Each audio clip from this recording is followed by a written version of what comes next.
ऐसे प्रत्येक जीव से, प्रत्येक वृक्ष से गोपियां पूछती हैं, रो रही हैं कि हा नाथ रमण प्रेष्ठ क्वासी क्वासी महाभुज दास्यास्ते कृपणायामि सखे दर्शन सन्निधिं। क्वासी क्वासी, कहां कहां जाऊं हे सखा, आपके दर्शन के लिए मैं किस किस से पूछूं, किस किस के चरणों में गिरूं। चलती चलती देखती हैं कि एक गोपी अचेत अवस्था में सामने पड़ी हुई है, रो रही है। तुरंत ललिता विशाखा ने जाकर उठा लिया, देखा अरे ये तो हमारी श्यामा जो हैं। अरे आप तो उनकी परम प्रियतमा हैं, आप इस अवस्था में क्यों पड़ी हैं यहाँ, क्या हुआ? तो श्यामा जी कहती हैं, सखियों आप लोगों को आया था अभिमान, तो आपके पास से हमको गोविंद लेकर के चले आए, लेकिन थोड़ा सा मान मेरे अंदर भी जागृत हो गया कि वाह रे मैं राधा कितनी सुंदर हूं, जो मुझे एक राधा के कारण इतनी गोपियों को छोड़कर भी आज हमारे श्याम सुंदर चले आए। और मैंने मान के वशीभूत होकर और कृष्ण के इस प्रेम का लाभ उठाना चाहा। कहा मैंने कि गोविंद अब मेरे से नहीं चला जा रहा है। तो भगवान ने कहा आप मेरे कंधे पर बैठेंगी, और बिठाने के लिए जैसे ही वो झुके और मैं प्रसन्न हुई कि गोविंद मेरे लिए क्या क्या कर सकता है, और जैसे ही अपने एक पैर को उठाया कि हमारे पास से गोविंद अंतर ध्यान हो गया। तड़प रही हैं सारी गोपियां जैसे जलविन मछली, मछली को जल से निकाल दो, विलगती हैं, तड़पती हैं। पहुंच गई रोती हुई मां यमुना के तट पर, और सारी गोपियां रो रो करके गा रही हैं। मां यमुना के तट पर कहती हैं, अगर अब आपने हमको दर्शन नहीं दिया तो हम इसी प्रवाहित हो रहे यमुना जल में अपने प्राणांत कर देंगी, लेकिन लौट करके हम वापस घर को नहीं जाएंगे। सारी गोपियों ने रो रो करके गाया है, जिसका नाम पड़ गया गोपी गीत। आइए सभी लोग जिसको आता है तो गुनगुनाइएगा, अन्यथा गोपियों के साथ बैठकर भगवान का चिंतन करें। जयति तेधिकं जन्मना प्रजा श्रियते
अधिकम,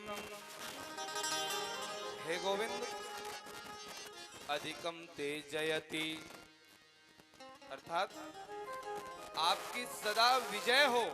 जयति ते अधिकम, सदा ही आपकी जय हो। हम आपकी तरह नहीं हैं कि जरा सा अभिमान आ गया तो हम तड़पती हुई गोपियों को आप छोड़ करके हमारे पास से अंतर ध्यान हो गए।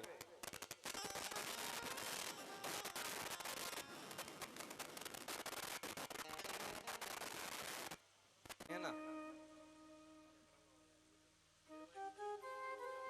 क्या कहा गोपियों ने कि मेरा स्वभाव आपकी तरह नहीं है कि जरा सा मान आ जाए। हम तो जीव हैं और जीवों का नाम ही गलती है, परमात्मा का नाम क्षमा है। तो हमसे तो आए दिन गलतियां होना ही है, लेकिन फिर भी आप हमको त्याग कर गए हो, इसके बाद भी हम यही कामना करते हैं जयति तेधिकम, अधिक से अधिक आपकी जय हो। अरे जिस दिन से जन्मना व्रजा, जिस दिन से आप व्रज में जन्म लेकर के आए हुए हैं, और एक दिन भी अगर आपके दर्शन नहीं हो तो ऐसा लगता है प्राणों के बिना शरीर पड़ा हुआ है, सारी इंद्रियां शिथिल हो जाती हैं। और आज तो आप हमारे बीच से अंतर ध्यान हुए हो। हे गोविंद न खलु गोपिका नंदनो भवा,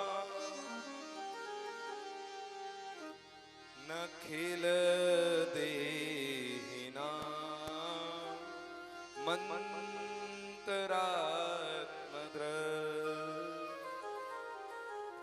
अरे मैं तो अगर अपने मन की बात कहूं तो मुझे लगता ही नहीं कि आप नंद बाबा के सुत हो। नंदनो भवान, क्यों? क्योंकि हमारे नंद बाबा इतने सहज हैं कि एक व्रजवासी के पैर में कंटक का दर्द भी नहीं सह सकते। आप तो आज हमारे हृदय पर वेदना दे करके गए हो। अगर ऐसे ही तड़पा तड़पा करके मारना था तो विष जलाप्ययात्, क्यों बचाया हमें कालिया नाग के जहर से? मर जाने देते हमें। व्याल राक्षस, उस व्याल काल रूपी व्याल के गले से क्यों बचाया? क्यों बचाया हमको उस दावाग्नि से? क्यों बचाया हमें उन कंस के दुष्ट दैत्यों से? क्या इसी दिन के लिए कि आज मैं आपको जीवित रख करके और कालांतर में तड़पा तड़पा करके मारूंगा, इसलिए ही बचाया है क्या? सारी गोपियां आपस में चर्चाएं करती हैं। गोपी गीत भागवत महापुराण के अंदर सबसे बड़ा भाव विभोर गीत है, और इस गीत में फंसने पर पूरे 7 दिन लगते हैं इस पर चर्चा करने में। ऐसा कहते हैं परम आदरणीय संत सिद्धे श्री करपात्री जी महाराज एक बार धर्म संघ विद्यालय में गोपी गीत के ऊपर बोलने गए, तो केवल एक ही शब्द बोले, जयति तेधिकम, और टाइम मिला था 7 दिन का, और शब्द बोला केवल एक, जयति तेधिकम, पर ही 7 दिन कब निकल गए पता ही नहीं चला। पूरा गोपी गीत की व्याख्या ही नहीं कर पाए। तो गोपी गीत तो ऐसा जितना डूबते जाओ मिलता जाएगा। गोपियों ने अनेक प्रकार की लीलाएं की कि शायद हम कोई गलत लीलाएं करें तो गोविंद प्रकट होकर बोल दें, नहीं नहीं यहाँ पर ऐसा नहीं, हमने ऐसा नहीं ऐसा किया। लेकिन आज भी गोविंद नहीं आए, तो अब गोपियां सब तैयार हो गईं कि अब हम अपने प्राणों का अंत कर देंगे इसी यमुना जी में। कि इति गोप्या प्रगायन्ता प्रयत्नश्च चित्रधा रुरुदु स्वस्वरः राजन् कृष्ण दर्शन लालसा। कृष्ण दर्शन की इच्छा से सारी गोपियां रो रही हैं, और रोते रोते एकदम से तासामाविर्भक्षोरे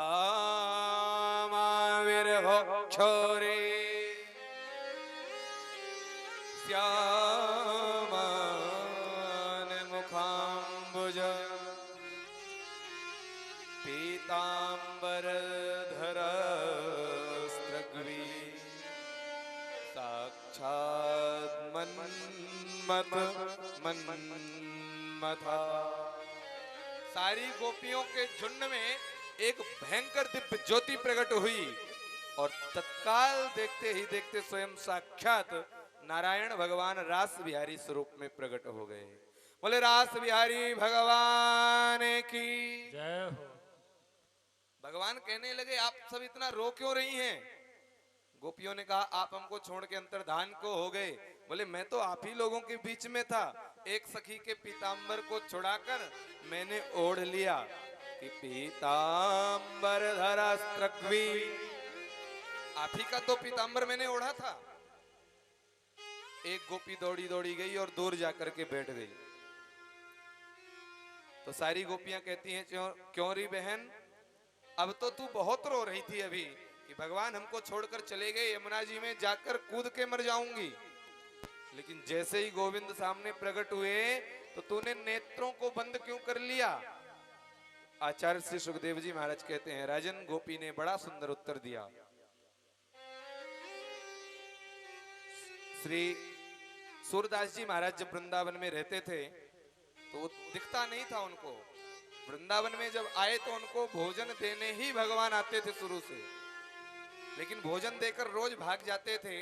तो मन में विचार किया बाबा जी ने कि आखिर कौन है जो मेरी इतनी चिंता करता है लेकिन कभी मेरे पास नहीं आता। कल तो मैं उसको पकड़ के ही मानूंगा। और जैसे ही थाली लेकर के आए तो ध्यान दीजिएगा जो सूरदास होते हैं उनके अंदर कोई ना कोई गुण बहुत ज्यादा होता है। थाली को छोड़ करके और हाथ को पकड़ लिया तो भगवान वहीं थाली रख करके और हाथ छुड़ा के भाग दिए। तो सूरदास जी रो करके कहने लगे हाथ छुड़ाए जात हो,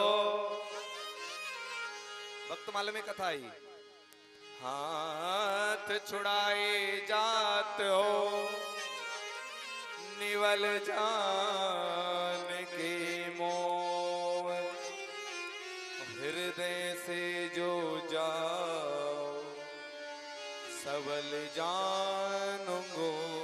तो हाथ छुड़ा करके तो आप भाग रहे हो, लेकिन अगर इतने ही ताकतवर हो तो एक बार हृदय से निकल करके दिखा दो।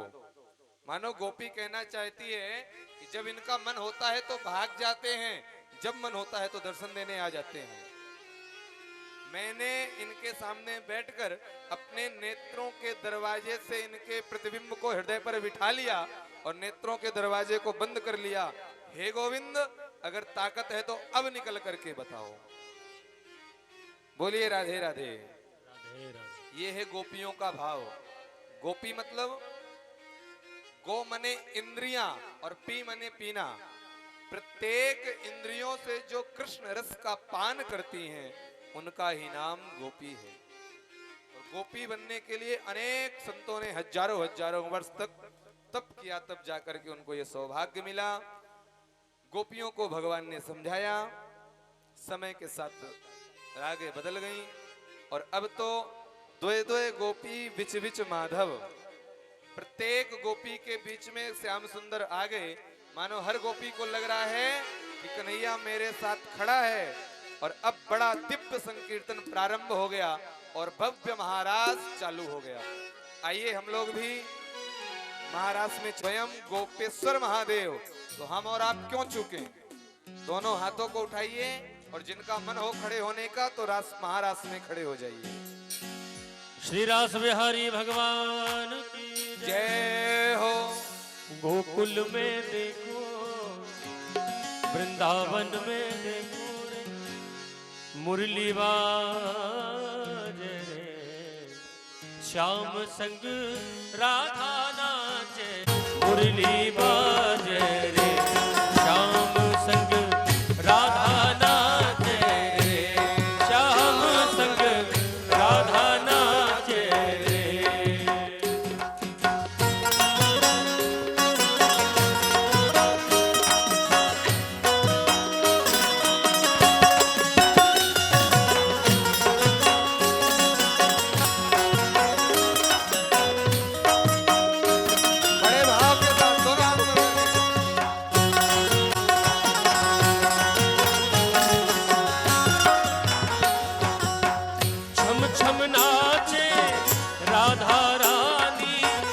सुन के मीठी मुरलिया छम छम नाचे राधा रानी सुन के मीठी मुरलिया श्याम छवि पर सब बलिहारी ग्वाल वाल और गैया श्याम छवि पर सब बलिहारी सरर सरर चाले रे सरर सरर चाले रे मस्त पुरवैया हो मस्त पुरवैया हो सरर सरर चाले रे मस्त पुरवैया और मेघा गाजे रे श्याम संग राधा नाचे रे श्याम संग राधा नाचे रे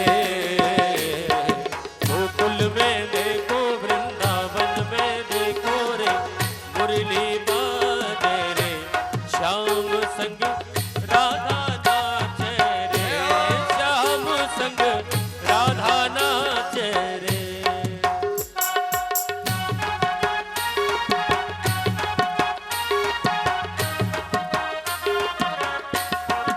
जय हो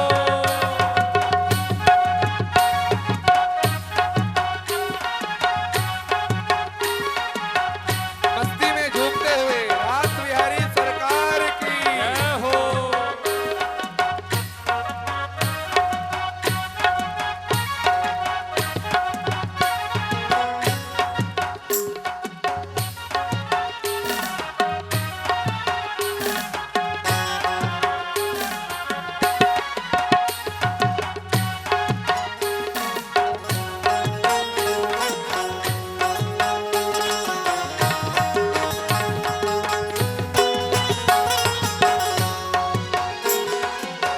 बंसी बट पर यमुना तट पर कान्हा रास रचाए बंसी बट पर यमुना तट पर कान्हा रास रचाए गोपी बनकर शंकर आए गोपेश्वर कहलाए गोपी बनकर शंकर आए गोपेश्वर कहलाए डम डम डम डमरू बाजे कान्हा की मुरली बाजे ओ डम डम डम डमरू बाजे कान्हा की मुरली बाजे सारा जग नाचे रे श्याम संग राधा नाचे रे श्याम संग राधा नाचे रे ओ गोकुल में देखो वृंदावन में देखो रे मुरली बाजे रे श्याम संग राधा नाचे रे श्याम संग राधा नाचे रे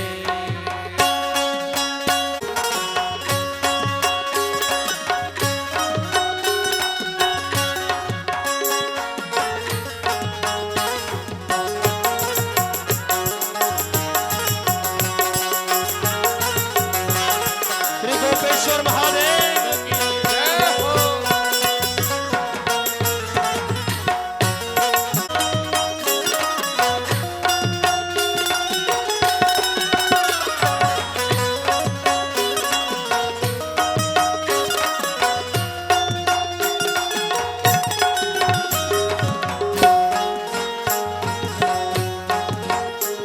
दो आंखें कजरारी चंद्र किरण सा श्याम सलोना दो आंखें गजरारी हो ठुमुक ठुमुक नाचे गोपे गोविंद संग जग का पालन हारी राधा सुकुमारी संग श्यामा सुकुमारी संग ओ राधा सुकुमारी संग श्यामा सुकुमारी संग ब्रज में विराजे रे श्याम संग राधा नाचे रे श्याम संग राधा नाचे रे गोकुल में देखो वृंदावन में देखो रे मुरली बाजे रे श्याम संग राधा नाचे रे श्याम संग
बोलिए रास बिहारी भगवान की जय।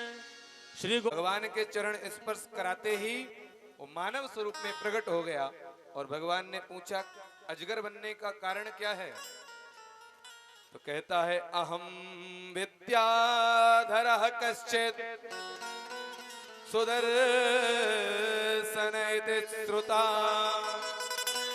श्रेया स्वरूप संपत्त्या विमानेना चरम दिशा। कहने लगा मैं विद्याधर नामक देश का सुदर्शन नामक राजा हुआ करता था, लेकिन एक संत का अपमान कर दिया, प्रणाम नहीं किया, तो मुझे श्राप मिल गया अजगर बनने का, और आज आपके चरण शरण ग्रहण करने पर ही हमारा उद्धार हुआ। आगे युगल गीत का बड़ा सुंदर वर्णन आया है। इसी क्रम में अरिष्टासुर नामक दैत्य का भगवान ने उद्धार किया है। बोलिए राधे राधे। राधे राधे। इधर मथुरा में कंस चिंतित है कि आखिर अब ये तो निश्चित हो ही गया है कि वो दो बालक कौन हैं, और पता चला कि नंद बाबा के ही यहाँ पर कृष्ण और बलराम रहते हैं। लेकिन इनको समाप्त कैसे किया जाए, तो आज अक्रूर जी महाराज को बुलाया और आपातकालीन बैठक बुला करके इसने एक सुंदर सा धनुष यज्ञ का आयोजन रखा और अक्रूर जी से कहता है कि हे महामंत्री, हमारे इस धनुष यज्ञ के आयोजन में, इस मेले में मैं चाहता हूं कि हमारे वो दोनों भांजे भी आए दर्शन करने नंदगांव से, और ये कार्य आपको करना है, आप ही उन दोनों को लेकर के आ सकते हैं।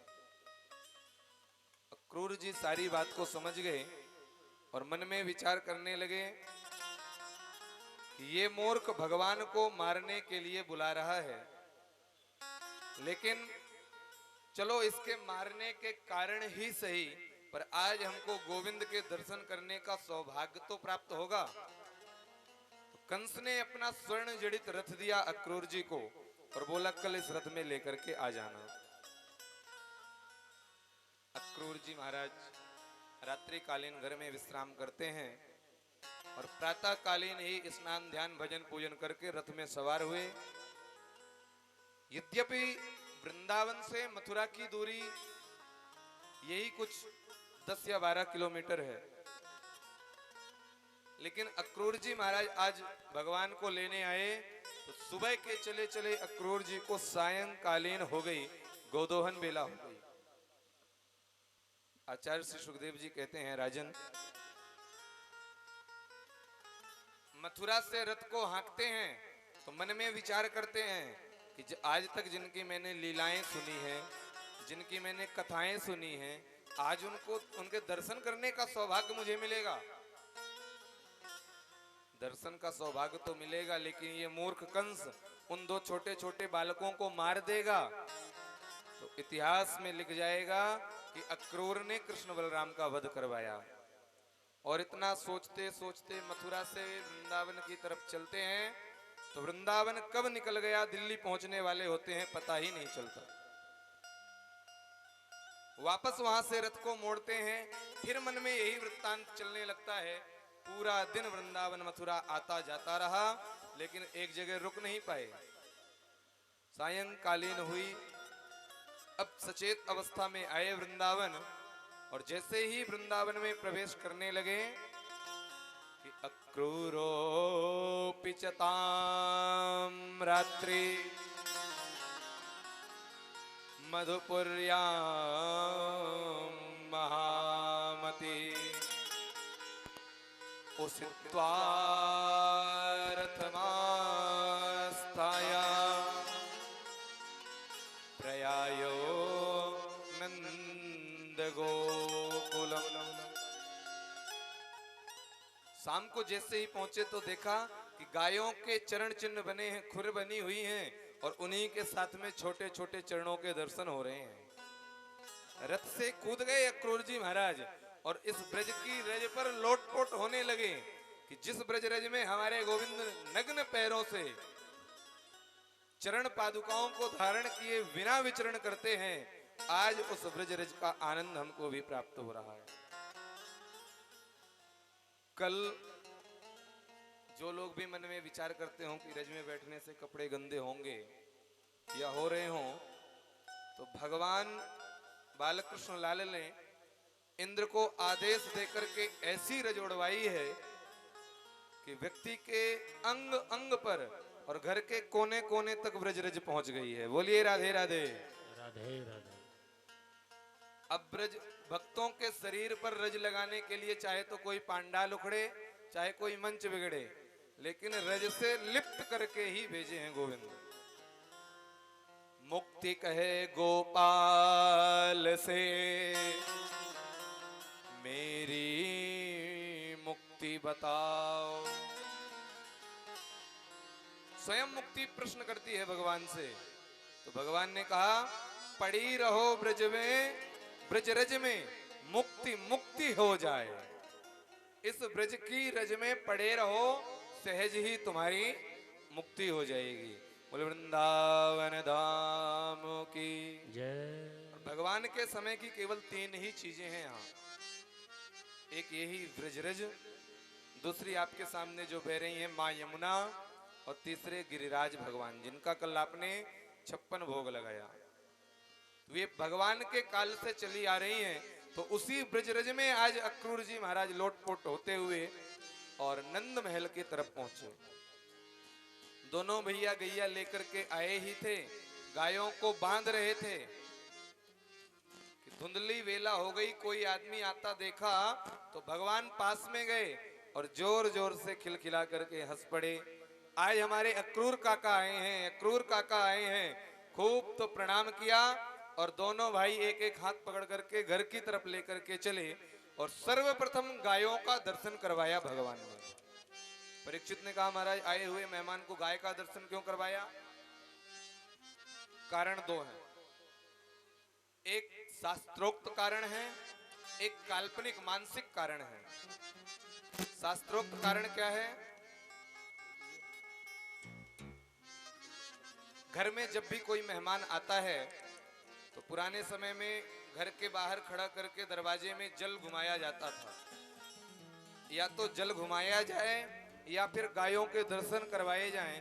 तो जो भी जाने अनजाने में पाप हुआ हो या नजरें लगी हो या कोई प्रॉब्लम आने वाली हो, तो वो सारी बाधाएं गायों के दर्शन से ही दूर हो जाती हैं। ये तो है शास्त्रोक्त बात। काल्पनिक क्या है? घर में मेहमान आते हैं तो शर्माते बहुत हैं। पता नहीं दूध इतने रुपए लीटर चल रहा है, कहाँ से लेते होंगे, बार बार चाय मांगूंगा अच्छा नहीं लगेगा। तो पहले ही भगवान ने गाय का दर्शन करा दिया। 9-9 लाख गाय बधी हुई हैं। खूब चकाचक दूध पीना और खूब तो खीर खाना, शर्माने की कोई जरूरत नहीं है। बोलिए राधे राधे। राधे राधे। आए बाबा आनंद से अक्रूर जी महाराज मिले, बड़े भाव से भोजन प्रसाद खिलाया। अब विश्राम के तरफ अक्रूर जी महाराज चले तो एक पैर को पकड़ लिया श्री बालकृष्ण लाल ने और एक पैर को पकड़ लिया श्री बलभद्र जी महाराज ने। चरणों की सेवा करने लगे तो भगवान कहते हैं काका जी अब बताओ मेन कारण आपका आना क्यों हुआ? क्योंकि भगवान से तो कुछ छुपा नहीं है। लेकिन अक्रूर जी महाराज कहते हैं लाला जो मैं बात बताऊं वो तुम अपने पास तक ही रखना। अगर सारे मथुरा सारे वृंदावन में बताया, सारे ब्रज में, तो आपको यहां से कोई जाने नहीं देगा। भगवान ने कहा आप मेरे से बता दो। बोले कंस ने धनुष यज्ञ का आयोजन किया है और आयोजन करने का मुख्य कारण ही है कृष्ण बलराम को मारना। मेरे से ऐसा निकृष्ट कार्य करवाने के लिए आज कंस ने मुझे भेजा है। भगवान ने अक्रूर जी को कहा मैं चलूंगा अवश्य, लेकिन ये बात अपने पास तक ही रखिएगा। सभी को यही सूचित करिए कि मथुरा में धनुष यज्ञ होने जा रहा है। बाबा नंद को बताया। नंद बाबा ने बुलाया, नाई लगा दे पूरे ब्रज में दुहाई कि कल प्रातः कालीन होते ही मथुरा में सुंदर से यज्ञ को आयोजन है। वाकू दर्शन करवे के ताई सबरे ब्रजवासी जाएंगे। सब ब्रजवासी रातों रात तैयारी कर लिए। गोपियों को पता चल गया कि कल प्रातः कालीन होते ही भगवान मथुरा को जाने वाले हैं। सारे ब्रज में विरह छा गया।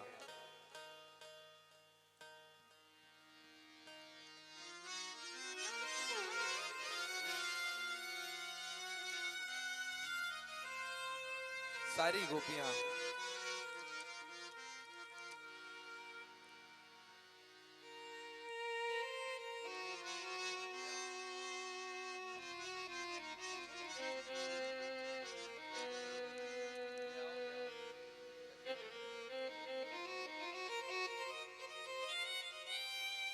सारी गोपियां घर से निकल निकल करके बाहर आ गईं और एक झुंड बना करके बैठ गईं। रो रही हैं, विलक रही हैं कि गोविंद मथुरा को जाने वाले हैं, वापस आएंगे या नहीं ये पता नहीं है। आज ब्रह्मा बाबा को कोसने लग गई सारी गोपियां कि अहो विधाता तव न क्वचित दया संयोज्य मंत्र्या प्रणयेन देना तासांश्च कृतार्थान् वियुनक्ष पार्कथम् विक्रीडितं तेर्भुक्चेष्टितं यथा।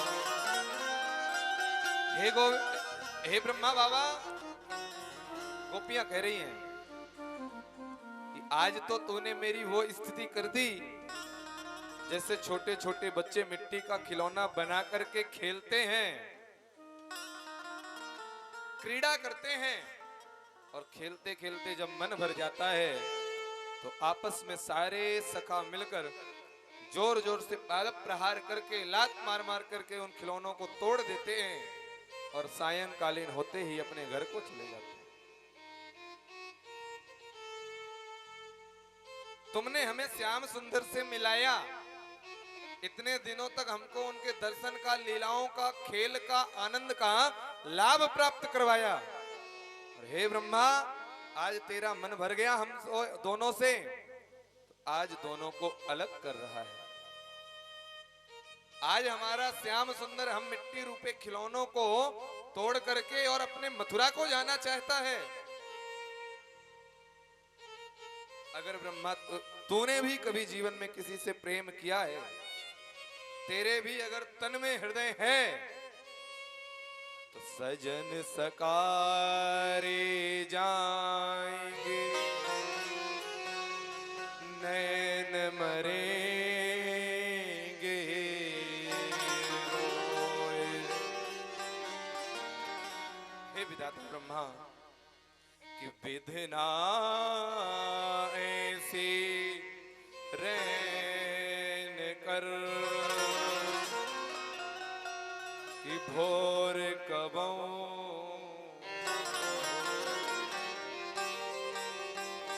सजन सकारे जाएंगे। कल प्रातः कालीन होते ही हमारे श्याम सुंदर, हमारी आत्मा, हमारे प्राण हमारे तन से निकल के चले जाएंगे।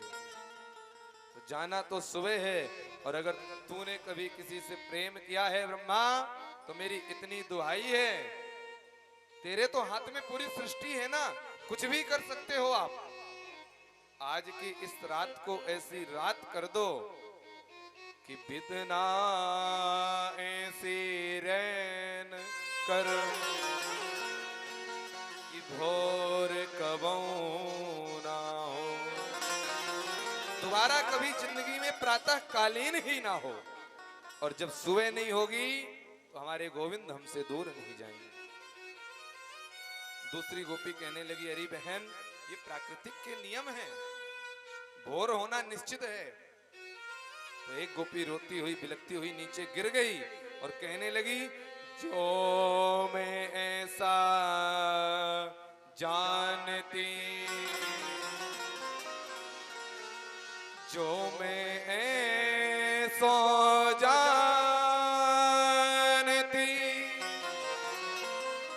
प्रीत करे दुख होए, नगर ढिंढोरा पीटती प्रीत न करे को। अगर मेरे को ये मालूम होता कि प्रेम करने से दुख ही दुख मिलता है तो मैं तो पूरे ब्रजमंडल में घूम घूम करके प्रत्येक पुरुष को, प्रत्येक स्त्री को केवल यही कहती, प्रीत न करियो को। क्योंकि परदेसी की प्रीत जैसे प्यार की आंच, प्यार वो जो धान होती है ना, चावल निकलता है, उसका सूखा हुआ जो कचड़ा बचता है, उसकी आग कितने देर रुकती है? एक गट्ठे में ज्यादा से ज्यादा 5 मिनट। तो अगर परदेसी से प्रीत करोगे, नेह लगाओगे, मन को लगाओगे, तो परदेसियों को एक दिन है जाना, एक दिन तो वो दूर जाएंगे ही जाएंगे। एक गोपी कह रही है, अरे इसको लेने जो अक्रूर आया है उसका नाम किसने अक्रूर रखा? मैं तो कहती हूं ये बड़ा भयंकर क्रूर है, इसके हृदय में तो जरा सा प्रेम नहीं है, दर्द नहीं है। आज हमारे प्राणों को हमारे शरीर से अलग करने के लिए आया है कि स्त्रीणामेव रुदन्तेना मुदितो सवितर यथा अक्रूरस्मोदयामास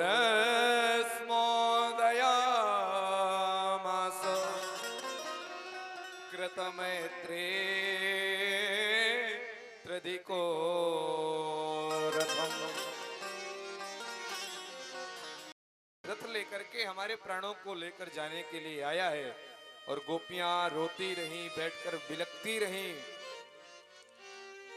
और आज भगवान की ब्रज में आखिरी रात्रि विश्राम हुई और प्रातःकालीन का सूर्य निकलने लगा।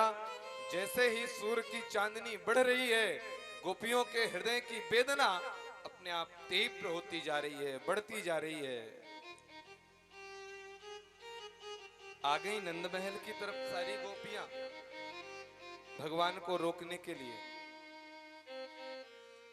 सारे ब्रजवासी अपनी गाड़ी में, छकड़े में सामान रख रख करके तैयार हो गए जाने के लिए। सबको विदा कर दिया। स्वयं बाबा नंद भी साथ में मथुरा की तरफ गए मेला देखने। भगवान रथ में बैठते हैं। रथ चलने ही वाला होता है कि सामने गोपियां आकर के लेट जाती हैं। हे गोविंद, अगर आपको वृंदावन इस ब्रज को छोड़ करके जाना ही है तो इस स्वर्ण जड़ित रथ को हमारे धड़ के ऊपर से निकाल ले जाओ।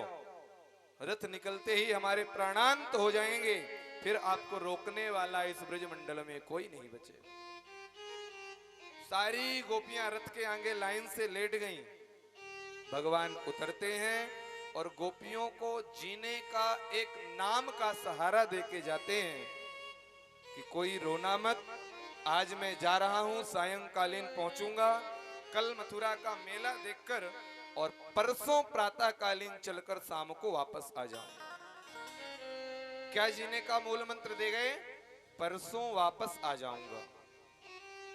इस परसों शब्द को गोपियों ने अपने हृदय पर बिठा लिया और राधा रानी को श्याम सुंदर ने कहा, आपको सौगंध है हमारे ब्रजमंडल धाम की, श्याम सुंदर की, अगर आप जीवन में कभी रोई। आचार्य श्री सुखदेव जी कहते हैं, राजन, सारी गोपियां अपना दुख तो एक दूसरे से रोकर बता लेती हैं, लेकिन एक ऐसी गोपी है जो अचेत अवस्था में सिर्फ बैठी ही रहती है, ना रो सकती ना किसी से कुछ कह सकती। गोपियां मार्ग को छोड़ देती, किनारे हो गई। अक्रूर जी महाराज ने घोड़े में चाप मारी, वायु वेग से घोड़ा दौड़ पड़ा, रथ उड़ गया। जब तक रथ के ऊपर की ध्वजा दिखती रही, गोपियां खड़ी रहीं। ध्वजा धीरे धीरे दिखना बंद हो गई।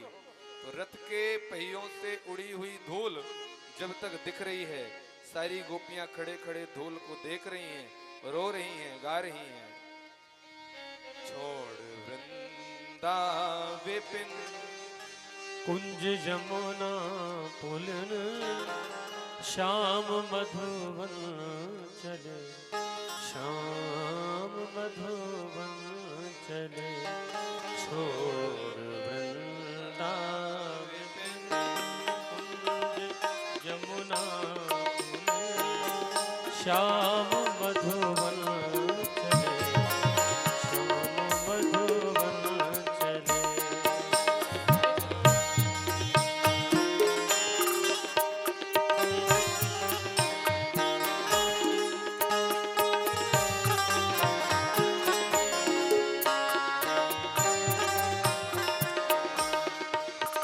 माँ यशोदा पिता नंद व्याकुल भये, माँ यशोदा पिता नंद व्याकुल भये।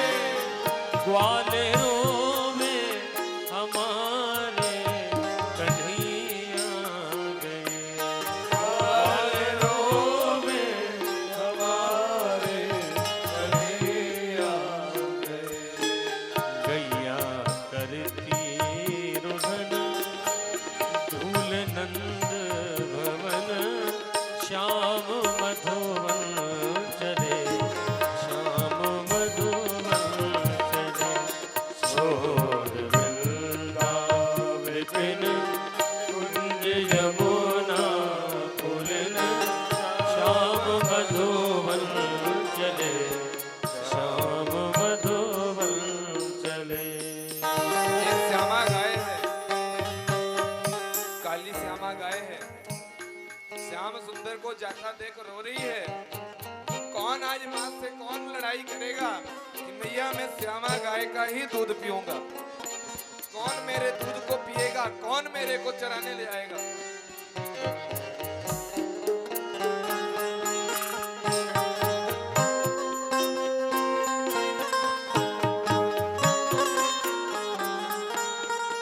क्रूर अक्रूर ब्रज चंद्र को ले गयो, क्रूर क्रूर ब्रज चंद्र को ले गयो।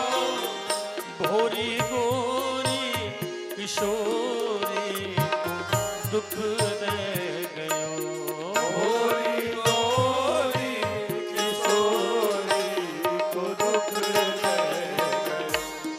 अब करे का जतन जो मिले नंद नंदन, श्याम मधुवन चले, श्याम मधुवन चले। छोड़ वृंदा विपिन कुंज यमुना पुलन, श्याम मधुवन चले, श्याम मधुवन चले, श्याम मधुवन चले, श्याम मधुवन चले, श्याम मधुवन चले, श्याम मधुवन चले।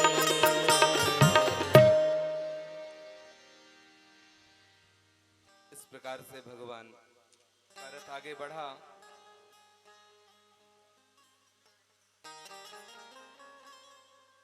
सारे ब्रज में विरह छाया हुआ है। चैत्र का महीना आता है ना, तो वृक्षों में पतझड़ आ जाती है। आज वो दृश्य इस ब्रजमंडल धाम का हो गया। यमुना में अक्रूर जी ने स्नान किया, भगवान ने अक्रूर जी को दर्शन दिया।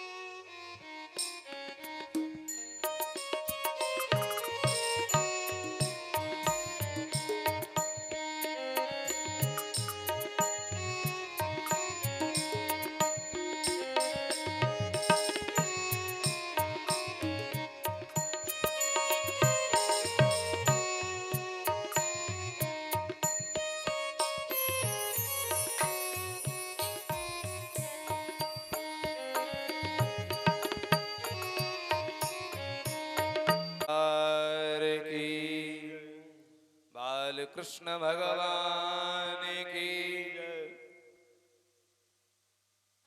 यमुना में स्नान किया क्रूर जी ने तो भगवान शेष सैया में विराजमान दर्शन दे दिए। अक्रूर चिंता मत करो, कंस मुझे नहीं मारेगा। अब कंस के उद्धार का समय आ गया। और धीरे धीरे मथुरा में प्रवेश किए। सायंकालीन हुई। मां यमुना के तट पर रात्रि विश्राम करने के लिए विचार किया, जिसका नाम है विश्राम घाट। आज भी यमुना जी में विश्राम घाट है। सभी ब्रजवासी पहुंच गए, बाबा आनंद इत्यादि सब पहुंच गए। कन्हैया कहने लगे, बाबा अगर आपकी आज्ञा हो तो मैं थोड़ा सा मथुरा नगरी के दर्शन कर लूं। बाबा कहने लग गए, लाला तू इतनो सीधो तो है ना है। अभी जाएगो और जिस शहर के छोरांते अगर लड़ाई करके आएगो तो जे अपनो वृंदावन ना है। मथुरा के आदमी अच्छे नहीं हैं, ये लड़ाई कर देंगे तेरे से। पास में खड़े थे बलदेव जी महाराज, बोले नाय नाय बाबा संग में मैं जाऊंगो, कन्हैया को संभाल के रखूंगो, कोई झगड़ा लड़ाई ना होने दूंगो। बाबा कहने लगे मुझे तेरे ऊपर भरोसा है, जा लेके जा।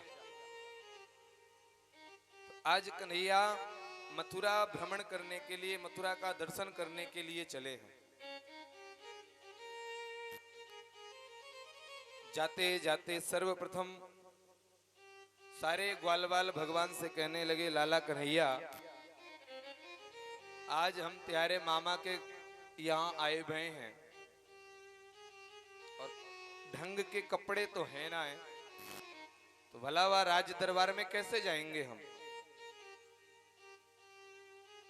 कन्हैया कहने लगे, सुनो ये अपने मामा जी का गांव है, सारी व्यवस्थाएं हो जाएंगी। तो प्रारंभ में ही पहुंच गए यमुना जी के तट पर, धोबी के घाट पर। कन्हैया ने बोला, रजक मामा जी प्रणाम। क्रोधी है धोबी, पीछे मुड़ के देखा ये कौन सा मेरा नया भांजा बन गया। बोले अरे मामा जी हम लोग नंदगांव से आए हुए हैं, हमें मामा ने धनुष यज्ञ देखने के लिए निमंत्रण दिया है। बड़बड़ा पड़ा। धोबी क्रोधित हो गया। भगवान कहते हैं कि ये जो मामा जी के वस्त्रों को आप धुल रहे हो ना, हमारे सखा लोग चाह रहे हैं कि ये वस्त्रन को हम धारण कर लें। धोबी कहने लगा, हमें पता है क्यों बुलाया है तुम्हारे मामा ने तुमको। कोई धनुष का यज्ञ करने वाले नहीं हैं। तुमको मल्लशाला में बुला करके चांडूर, मुष्टिक, सल, तोसल जैसे भयंकर पहलवानों के बीच में युद्ध करवा के तुमको मरवा दिया जाएगा। तो कहने लगे वो तो बाद की बात है, पहले वस्त्र लाओ। तो धोबी बोल पड़ा, कभी देखे हैं तुमने ऐसे राजसी वस्त्र? वन वन में गैया चराने वाले गायों के पीछे हियो हियो करते डोलवे वाले राजसी वस्त्र पहनोगे? भाग जाओ यहां से। भगवान ने देखा जब दीपक बुझने वाला होता है तो ज्यादा बड़बड़ बड़बड़ करता है। एक जोर का चांटा खींच के धोबी के भगवान ने मार दिया, तो सर धड़ से अलग हो गया मामा का, वहीं पर उद्धार हो गया। बोले भक्त वत्सल भगवान की। कौन था ये धोबी? रामावतार में कहा था ना कि मैं राम नहीं हूं जो जानकी जैसे अपने घर में तेरे को रख लूंगा। और इसी धोबी के कारण मां जगत जननी जानकी को दर दर भटकना पड़ा था। लेकिन उस समय मर्यादा पुरुषोत्तम है राघवेंद्र, तो ले लिया बदला द्वापर युग में। बोलिए राधे राधे। कह दिया जाओ पहनो कपड़ा, किसको कौन कौन से पहनना है। सारे कपड़े सब ग्वालों ने पहन लिए और कपड़े पहन के जब मथुरा की गलियों में होकर के होली गेट से अंदर घुसने लगे तो देखा कि पूरे मथुरा की गलियों में झाड़ू लगाए हुए की जरूरत ही ना है, आप झड़ रहे हो। सारे ग्वाल वाल कहने लग गए, भैया कन्हैया जे वस्त्रन में तो हम ऐसे लग रहे हैं जैसे हिंगल में कपड़ा टगाए दिए हों। फिट के कपड़ा होंगे सो आनंद आवेगो। कन्हैया कहने लग गए, वो व्यवस्था है जाएगी, चिंता मत करो, सब व्यवस्था करवा दूंगा मैं। और पहुंच गए दर्जी मामा के यहाँ पर। मामा जी राम राम। राम राम भगवान, क्या चाहिए? बोले हमारे सारे मित्रों के ये कपड़े ढीले हो रहे हैं, मैं चाहता हूं कि आप इनको फिट कर दो। तुरंत दर्जी मामा ने धागा डाला और सब कपड़ों को बढ़िया सेट करके और सभी ग्वालों को पहना दिया। भगवान प्रसन्न हो गए वस्त्रों को देखकर, तो कहने लगे मामा बताओ क्या सेवा हुई, दक्षिणा क्या देना है? तो मन में विचार करते हैं दर्जी मामा, अभी धोबी को क्या दक्षिणा दिया वो मैंने देखा है। महाराज आप तो हमें जीवन दान दे दो, यही बहुत बड़ी दक्षिणा है। तो भगवान ने आशीर्वाद दिया, जाओ मेरा आशीर्वाद है कि खूब फलो फूलो। तो दूल्हे की कोट पैंट का कपड़ा होगा 2000 का, तो सिलाई ले लेते हैं 4000। खूब फल फूल रहे हैं दर्जी भाई लोग आजकल, हाँ या ना? बोलिए राधे राधे। आगे बढ़े तो ब्रजवासी कहवे लग गए, भैया कन्हैया हम ब्रजवासी के गले में जब तक मोटी सी माला ना पड़े ना, तब तक हमको आनंद ना आवे। कैसे ब्रजवासी जाते हैं, बाहर से माला खरीदेंगे और हाथ में माला लेकर के दिखा देंगे जय बिहारी जी की, और स्वयं गले में डाल लेंगे। तो जब तक माला ना होएगो, जब तक आनंद ना आवेगो। तो पहुंच गए आज सुदामा नाम के माली के यहाँ पर। तो सब ब्रजवासियों को माला पहनाई माली ने, और सुंदर 2 मोटी मोटी सी माला सुदामा ने भगवान के गले पर भी डाल दी। जब मथुरा को प्रवेश किए थे भगवान, तो सर्वप्रथम अगर किसी के घर गए तो वो सुदामा माली ही है। और आगे बढ़े, और आगे बढ़े तो कहवे लग गए कि जब तक जे हमारो माथो सूनो रहे, जब तक ब्रजवासियों को आनंद ना आवे। ब्रजवासी काई संप्रदाय ते मतलब ना रखें, कौन सी संप्रदाय को तिलक है कौन सी को ना है। सुंदर सी कटोरी में तिलक घोरो और थोप दियो सबरे मोड़े पे। तो कंस के सभा में तिलक की सेवा करती है 3 जगह से टेढ़ी मेढ़ी कुब्जा। 3 जगह से टेढ़ी है, तो मटकती हुई तिलक की कटोरी लेकर जा रही थी। तो भगवान ने पीछे से आवाज लगाई, अरे सुंदरी सुनती हो? चकित रह गई कुब्जा कि आज मैं इतनी बुजुर्ग हो गई, मेरे को कुब्जा के अलावा किसी ने किसी नाम से पुकारा नहीं, सुंदरी किसने कहा? पीछे मुड़ के देखा तो देखते ही भगवान के दर्शन पाते ही रोम रोमांचित हो गए कुब्जा के। पास में पहुंच गई, भूल गई मैं क्या करने जा रही थी। जो कटोरी में कंस की सभा में तिलक लेकर जा रही थी, वो पहले भगवान के और फिर सब ब्रजवासियों के सर पे तिलक लगा दिया।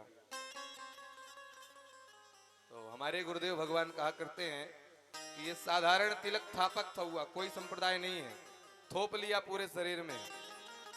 कब से चालू हुई? निम्बार संप्रदाय कब से चालू हुई, गौड़िया संप्रदाय कब से चालू हुई, राधा वल्लभी कब से, रामानंदी कब से, सबकी अलग अलग कथा है।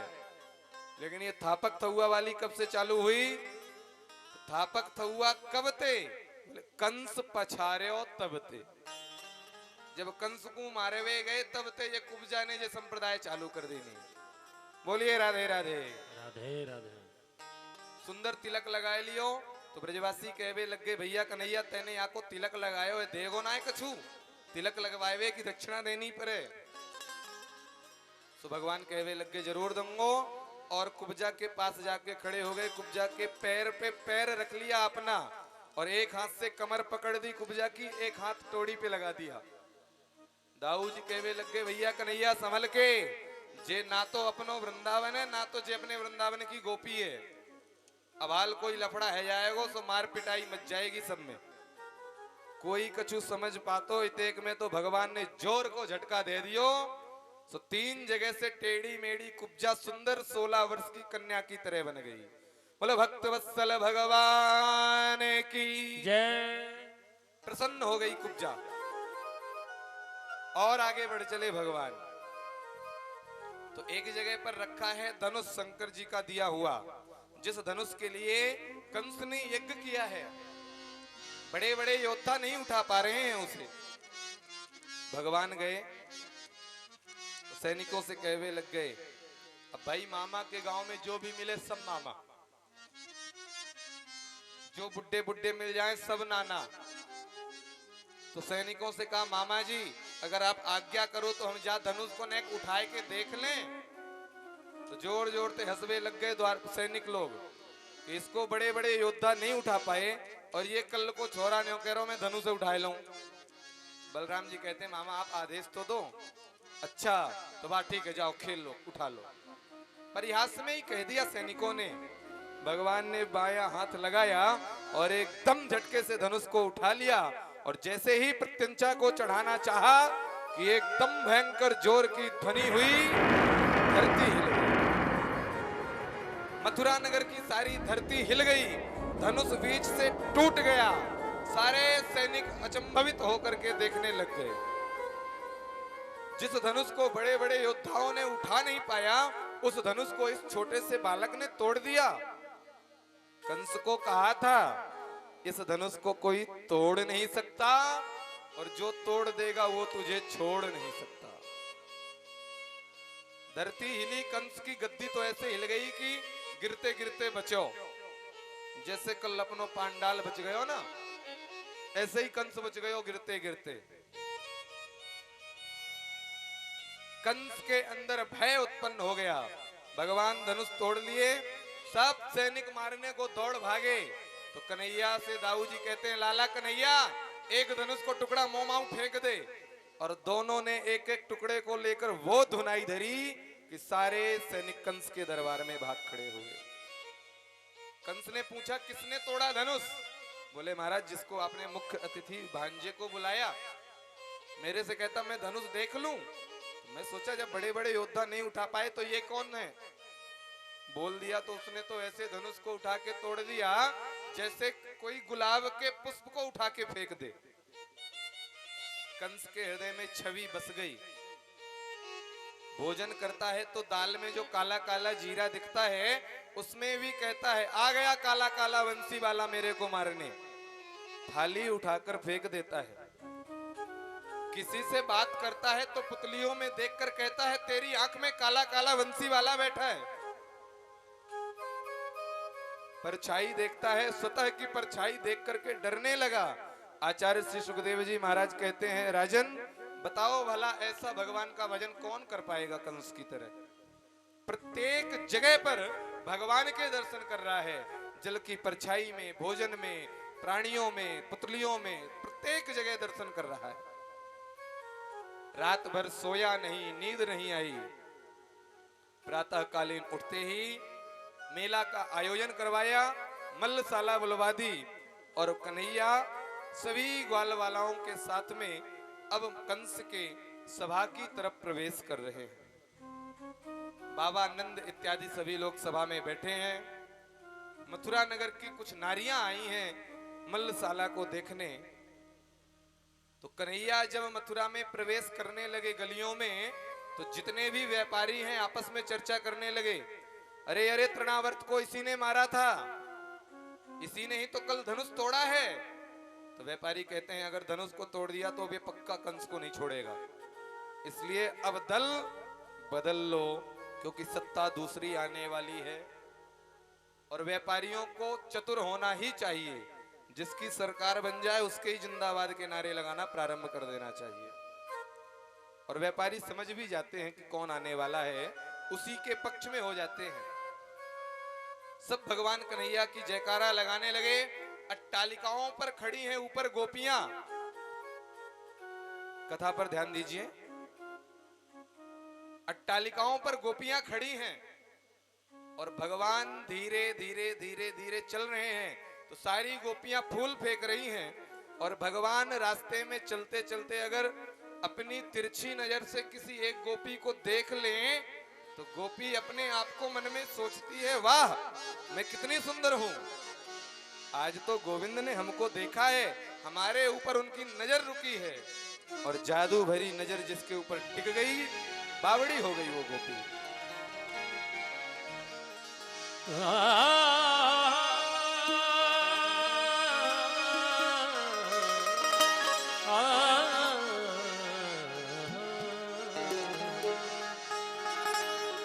नैनों की कटार